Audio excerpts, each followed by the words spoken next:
پہلا سوال، حضرت عائشہ رضی اللہ تعالی عنہ کی پاک دامنی کے بارے میں قرآن نے کیا ضابطہ بیان کیا؟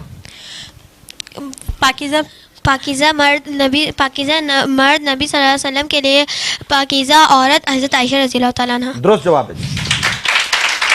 ابھی پچھلے 3 سے سوال ہوا تھا سورہ نور کے بارے میں، انہوں نے کہا جی حضرت عائشہ رضی اللہ عنہ کی پاک دامنی کا جو ثبوت ہے، گواہی اللہ رب العزت نے سورہ نور میں دی تھی، تو وہ یہ وہ آیت تھی کہ پاکیزہ مردوں کے لیے پاکیزہ عورتیں اور پاکیزہ عورتوں کے لیے پاکیزہ مرد ہیں. تو نبی علیہ السلام سے زیادہ پاکیزہ نہ کوئی اس کائنات میں آیا نہ کوئی آئے گا، تو پھر ان کے ساتھ جو پاکیزہ سیدہ عائشہ صدیقہ رہیں ان کی طرح بھی پاکیزہ اب کوئی نہیں آئے گا. درست جواب ہے. دوسرا سوال بیٹا آپ کی طرف، حضرت علی رضی اللہ عنہ کی دوسری شادی کس سے؟ حضرت امامہ رضی اللہ. پورا سوال سنیں.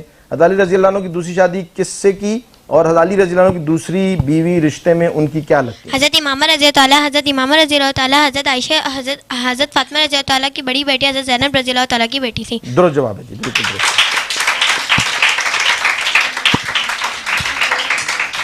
حضرت علی رضی اللہ تعالیٰ عنہ نے حضرت فاطمہ رضی اللہ تعالیٰ عنہ کی زندگی میں دوسرا نکاح نہیں کیا تھا، لیکن حضرت فاطمہ رضی اللہ تعالیٰ عنہ دنیا سے رخصت ہو گئی تو پھر حضرت علی رضی اللہ عنہ نے دوسرا نکاح کیا تھا، اور پھر ان سے بھی حضرت علی رضی اللہ عنہ کے جو صاحبزادے تھے ان کا نام جو تھا، ایک بیٹے کا نام ابو بکر تھا، ایک کا نام عمر تھا، ایک کا نام عثمان تھا، اور ایک کا نام عباس تھا.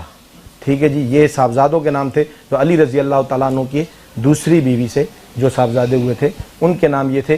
دراصل یہ عقیدت اور محبت کا سفر ہے کہ ان کو جن لوگوں سے محبت زیادہ تھی ان کے ناموں پر انہوں نے اپنی اولاد کے نام رکھے تھے. وہ ابو بکر رضی اللہ عنہ سے محبت کرتے تھے، اپنے بیٹے کا نام ابو بکر رکھا. وہ عمر سے محبت کرتے تھے، بیٹے کا نام عمر رکھا. عثمان سے محبت کرتے تھے، اپنے بیٹے کا نام عثمان رکھا. عباس سے محبت کرتے اپنے بیٹے کا نام عباس رکھا، کیونکہ نام بندہ انہی کے ناموں پر رکھتا ہے جن سے محبت کرتا ہے.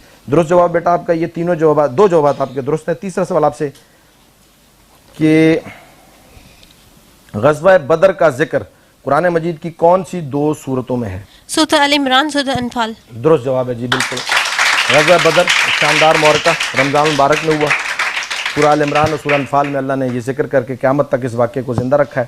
اور آپ سے بیٹا 5واں سوال یہ ہے کہ قرارداد پاکستان کس نے پیش کی؟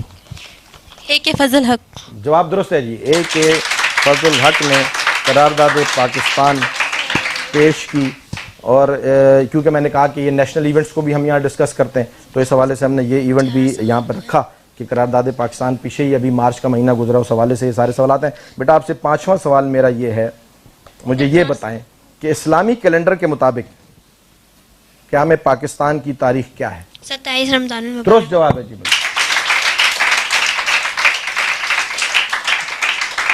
یہ آپ کے علم میں بھی ہونا چاہیے کہ پاکستان 27 رمضان المبارک کو مارز وجود میں آیا تھا.